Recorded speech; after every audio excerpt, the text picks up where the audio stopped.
Oke, halo semua, selamat datang lagi di channel gua. Jadi di video kali ini tuh gua mau bahas materi yang namanya movement price atau pergerakan harga. Nah, kalian tahu kan kalau movement price itu adalah dasar dari terbentuknya sebuah chart atau grafik. Nah, asal kalian tahu kenapa gua itu tertarik malah bikin video ini daripada melanjutkan SNR dan technical analysis yang lain. Karena kemarin itu gua sempat lihat beberapa postingan di TikTok ya, Clipper itu ada yang FYP di gua. Gua thanks banget ya buat Clipper BTW. Tapi yang membuat video-video itu menarik tuh adalah komentar-komentarnya. Jadi di TikTok itu gua sempat baca-bacain komentar dari video itu ya. Nah, di situ gue mendapatkan suatu insight lah. Gue mendapatkan suatu hal yang menarik buat dibahas, yaitu literasi trader Indonesia. Jadi pas ketika gue baca-baca itu banyak banget orang itu yang skeptis dan closed-minded ya. Ada beberapa komentar yang gue highlight. Ngapain trading di M1?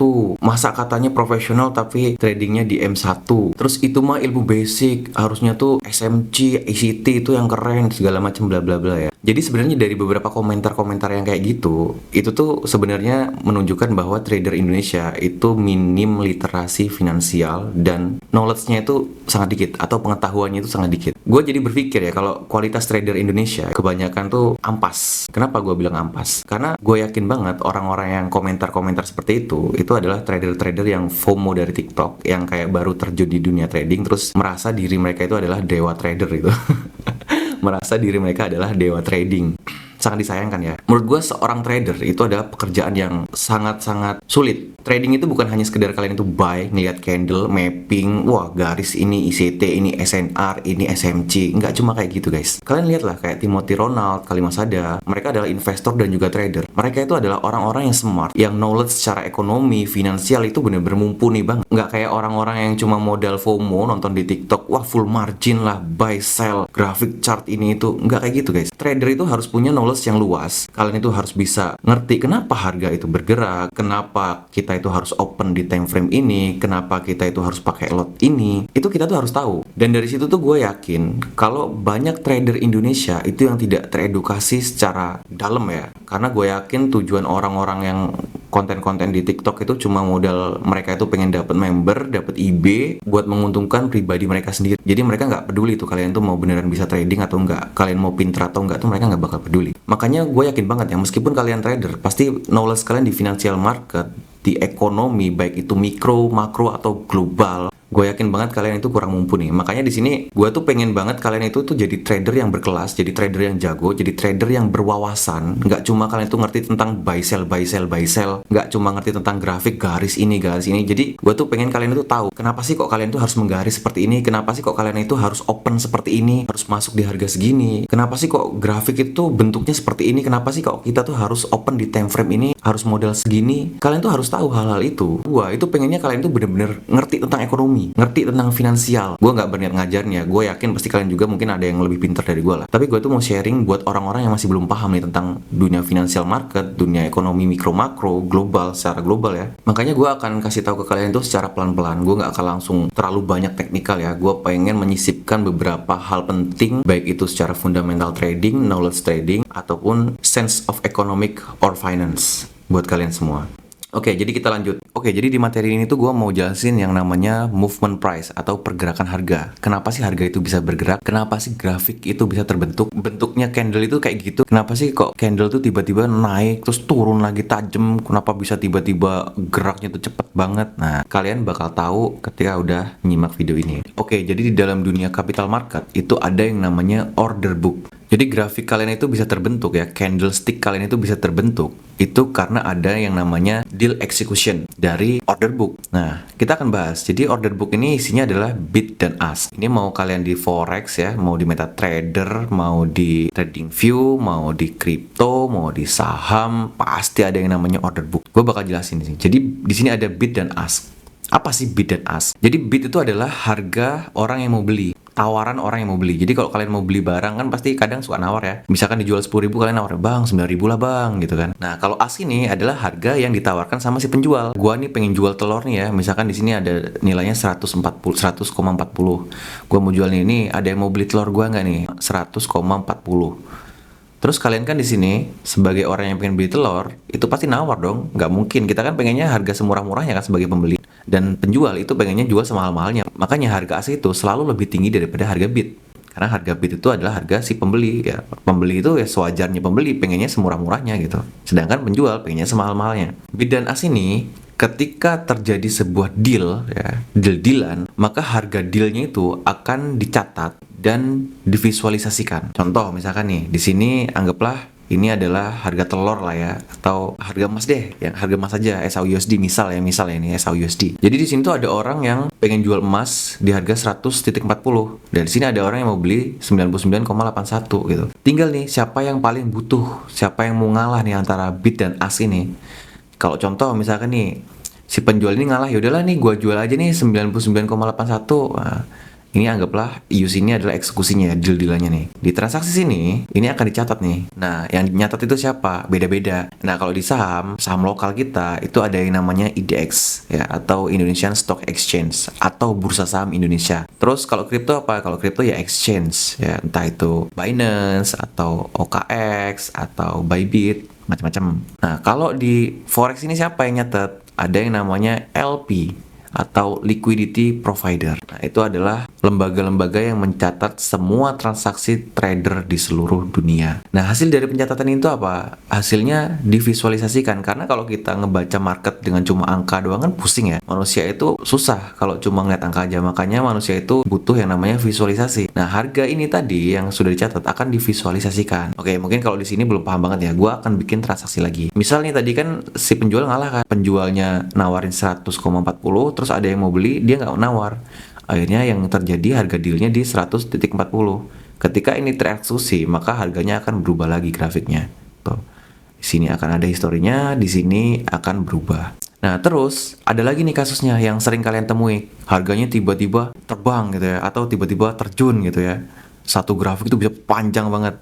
Nah, ini bisa dijelaskan di sini. Biasanya ya, nggak semua seperti ini ya. Biasanya itu terjadi karena ada yang namanya whales, pemain besar yang sedang masuk dan biasanya lot transaksinya itu besar banget. Ya contoh misalkan ya ada orang yang pengen beli emas, misalkan 1 ton, ya kan, 1 ton. Nah, di sini tuh harga termurahnya ini adalah harga retail biasanya. Harga retail ini kan biasanya nggak bakal jual mahal dong. Karena kalau jual mahal ya nggak laku, orang lo cuma punya dikit. Nah, biasanya si pemain-pemain besar ini ketika beli barang sifatnya borong. Dia tuh cuma butuh barang, misalkan 1 ton. Sedangkan yang di sini ditawar-tawarkan ini nggak sampai nih 1 ton, kayak cuma berapa gram gitu ya di sini. Nah, karena di sini tadi tuh supplier atau asnya ini tadi nggak punya barang sebanyak itu. Nah, terus di sini tuh ada orang yang pengen beli barang sebanyak itu, maka di sini tuh akan otomatis terborong ya, akan borong langsung di sini tuh. Akan tereksekusi, di sini tereksekusi, naik lagi gitu ya. Terus akhirnya tiba-tiba sampai di harga misalkan sampai di 150 misalkan. Tereksekusi. Harganya kenapa? Harganya bakal langsung naik. Nah, tapi harga 150 ini kan tadi kan yang beli kan big player ya, atau orang yang punya modal besar. Sedangkan retail ini tadi nggak sanggup nih beli di harga ini. Dan harga normalnya tadi masih di harga 100-an. Makanya ketika sudah terjadi eksekusi besar, pemain besar ini tadi sudah eksekusi, harga sudah naik, harga itu akan kembali lagi ke normal sesuai kemampuan retail. Misalkan nih di harga segini misalkan, terjun lagi harganya. Makanya kalau kalian lihat kadang ada grafiknya yang tiba-tiba naik turun lagi. Nah, itu kurang lebih seperti itu ya. Ya walaupun secara aktualnya itu nggak sesimpel itu. Cuman ini sebagai visual buat kalian yang masih baru belajar nih. Nanti kalau gua jelasin rumit lagi kalian nggak paham. Jadi ini dulu aja, pahamin dulu ini. Karena ini aja nanti bakal masih banyak lagi yang mau gue bahas gitu. Nah, terus kalau misalkan dia tuh harganya naik terus gimana? Ya kalau harganya naik terus, berarti retail itu punya duit dan memang pengen beli terus gitu. Misalkan nih, tadi harganya kan 100 nih dealnya, ya kan, dealnya 100 nih. Nah, 100 ini tuh terjadi eksekusi terus sampai dia itu di harga 150 misalkan. Nah, terus setelah di harga 150 ini orang-orang pada panik dong. Wah, ini gue nggak mau ketinggalan nih ya. Terjadi panik, terus media juga digoreng-goreng. Akhirnya orang harga berapapun dibeli kan. Misalkan 200, ya 200 dieksekusi, naik lagi harganya kan. Terus berapa lagi? Wah, orang makin takut kan, takut harga emas makin tinggi kan, beli pokoknya berapapun beli, naik lagi. Makin terjadi lagi, 200 misalkan, Nah, kalian ingat nggak? Di sini tadi kan sudah ada big player yang sudah beli nih di harga sini ya. Di harga sini tuh udah ada big player yang beli. beli 1 ton tadi. Ini udah profit banyak banget guys. Sedangkan big player itu kalau beli aset ya tujuannya buat untung, buat profit. Setelah itu big player itu akan jual harga murah. Misalkan nih harga terakhir dicatat itu 300 ya, harganya 300. Big player tuh nggak bakal jual 300. Pasti dia bakal jualnya itu yaudahlah 250 aja deh. Yang penting kita udah profit ini karena kita udah beli di harga 100 tadi. Kita jual 250 deh misalkan. Misal 250. Tereksekusi. Terjun nggak harganya? Terjun. Nah setelah ini terjadi, retail itu panik pasti. Wah harganya terjun nih, takut nih gue, takut nanti kena SL misalkan, takut nanti gue makin rugi ya kan. Jual lagi, orang-orang semua yang punya aset tadi jual, jual murah semua. Terjadi lagi nih, ada lagi misalkan 150, ya 150. Turun lagi, harganya turun lagi kan. Ketika harganya sudah turun, pemain besar ini tadi yang sudah punya cash ya, emasnya sudah dijual tapi punya cash dan cashnya itu untung ya, mereka beli lagi. Misalkan dia beli lagi di harga 200, dia udah gue 200 gue beli aja, orang modal gue gede ini gitu, harganya naik lagi. Terus misalkan trader-trader yang lain panik nih, retail nih, naik lagi harganya. Nah itulah market itu seperti itu guys. Nah ini kalian harus tahu nih kayak gini-gini nih. Kenapa ini tuh penting banget? Karena kalian itu biar tahu nih kenapa market itu bisa bergerak, bisa bereaksi. Kenapa kadang kalau news itu gerakannya kayak gini-gini ya kan. Jadi yang terjadi tuh seperti itu kurang lebihnya.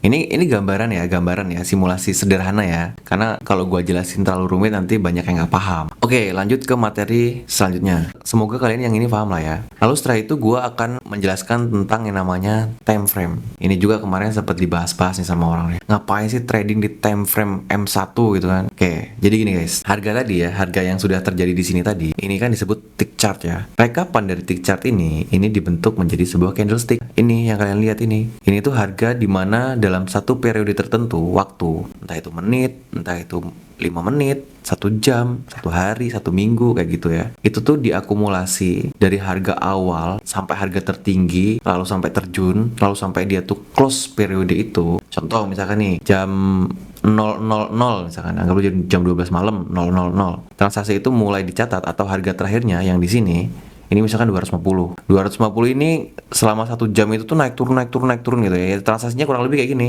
naik turun. Itu nanti naik tertingginya itu akan menjadi titik tertingginya. Nah biasanya kayak gini-gini nih yang di pucuk-pucuk ini, ekor yang di atas itu adalah harga tertinggi. Contoh misalkan nih, nah ini kan ada harga titik tertinggi ya, ini di 300 nih titik tertingginya.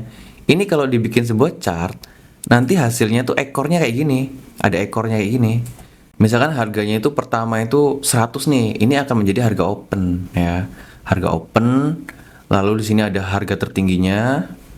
Harga tertingginya 400, nanti 400 ini akan jadi ini nih. Akan jadi ini ekornya ya. Terus harga terendah 95, nanti 95 itu akan jadi ekor yang di bawah. Lalu harga ini, harga penutupan itu akan menjadi closing candle. Nah, contoh kayak ini nih, ini kan harganya 100 nih bukaannya.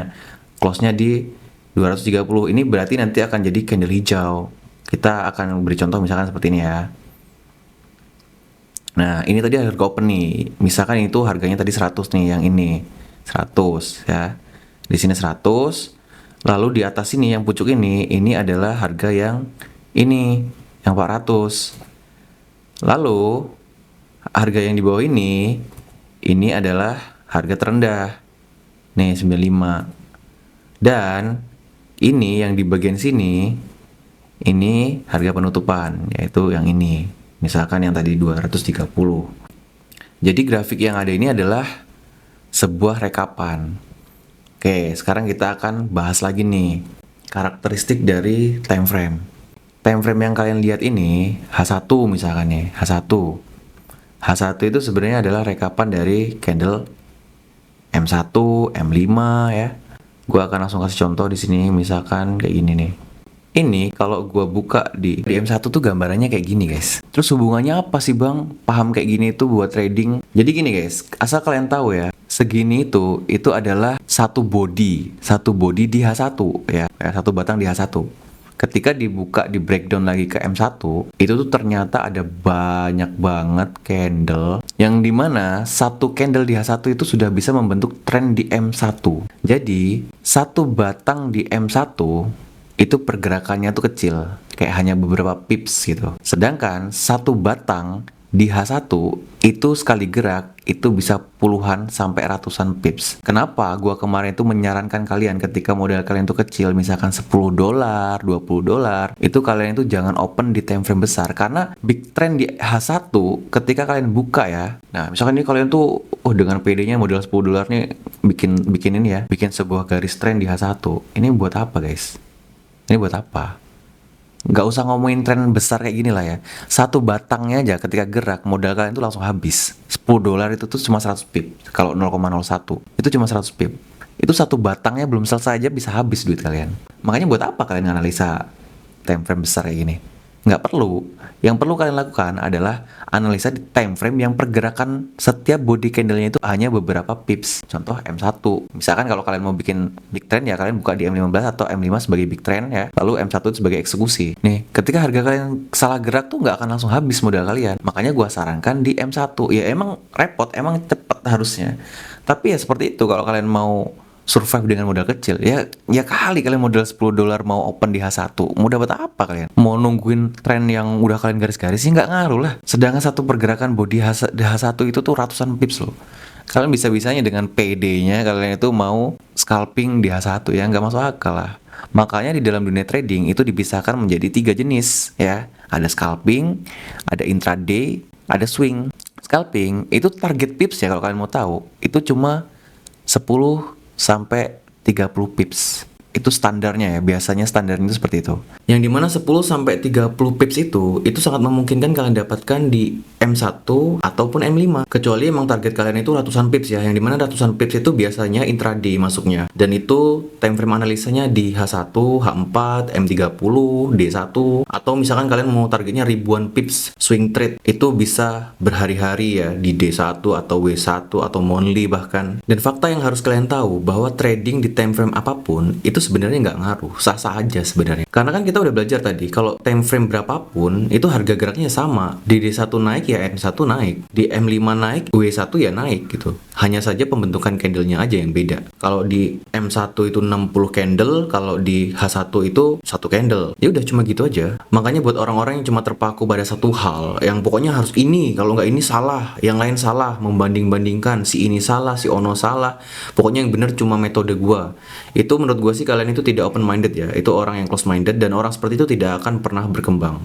Dengan dibuatnya video ini ataupun nanti next video lagi yang seperti ini, gue harap sih teman-teman semua bisa menjadi trader yang berwawasan, punya knowledge yang oke, baik di financial market maupun di ekonomi. Itu kalian itu bisa bersaing lah dengan mungkin trader-trader berkualitas di luar. Ya walaupun kita itu masih pemula, walaupun kita itu retail, apa salahnya kita belajar teknikal, belajar fundamental, belajar knowledge, wawasan atau pengetahuan tentang ekonomi, mikro makro ataupun sense of trading. Sekali lagi gue ingetin, gue tuh di sini cuma pengen berbagi ke teman-teman semua karena gue itu kuliahnya di ekonomi, finance, dan gue itu pernah ada di posisi dimana gue nggak punya uang dan nggak bisa kuliah. Tapi gue itu pengen banget punya pengetahuan, pengen punya wawasan yang sama lah kayak orang-orang yang kuliah. Ya mungkin beberapa dari teman-teman semua belum punya kesempatan buat kuliah, tapi seenggaknya kalian itu punya pengetahuan yang sama lah dan bisa bersaing dengan orang-orang yang berpendidikan. Mungkin nggak semua orang itu punya kesempatan buat naik ke bangku kuliah, tapi semua orang itu punya kesempatan buat belajar, berpengetahuan, dan berwawasan. Oh ya teman-teman semua, jangan lupa buat follow Instagram gue yang baru. Jadi nanti itu next gue setiap mau bikin video, gue bakal bikin polling di situ. Gue mau bikin video apa dan kalian bisa pilih kira-kira mau video apa dulu nih yang dibuat. Mungkin sekian video dari gue Angki, see you next time, next video.